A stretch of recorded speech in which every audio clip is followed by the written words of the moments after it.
Right now, Idalia is working its way inland after unleashing on Florida, making landfall this morning as a Category 3 hurricane, packing catastrophic winds and powerful storm surges flooding the state's Big Bend area. An emergency declaration is now in place for Florida. Thanks for joining us. I'm Mike Bush. And I'm Kelly Jackson. Emergency crews are making their way to the Sunshine State. State officials calling the storm surge the worst Florida has ever seen. Rising waters are turning streets into rivers. As the storm moves on, people are not out of danger as there is widespread flooding and extensive power outages. There are already more than 1,500 federal workers on the ground. President Biden is coordinating directly with governors in the storm's path. The impacts of this storm are being felt throughout the southeast, even as it moves up the eastern coast of the United States, affecting Georgia, South Carolina, North Carolina.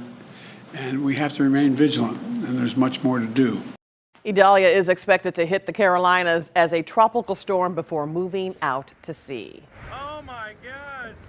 Tonight in Florida, efforts are turning to recovery. The American Red Cross has staged crews and supplies in the surrounding area, ready to help as the hurricane shifts east.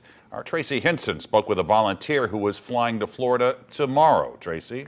Mike, there's a small group of volunteers from St. Louis who are in Florida tonight. They're helping run emergency shelters. Tomorrow morning, American Red Cross volunteer Nikki Magditsch will join them. She's flying out to assist with residential damage assessments. It'll be mostly flooding and high winds. So you're going to see a lot of roofs torn off. You're going to see a lot of damage done to vehicles as well.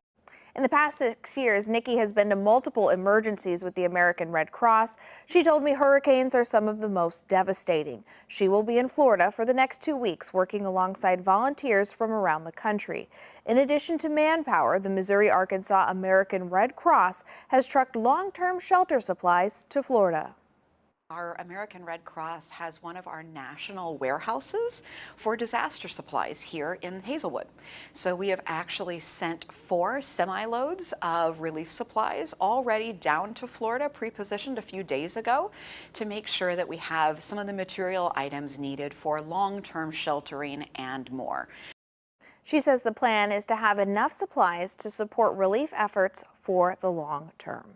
Tracy, and Idalia is a fast-moving storm, but for the Carolinas, the worst is yet to come.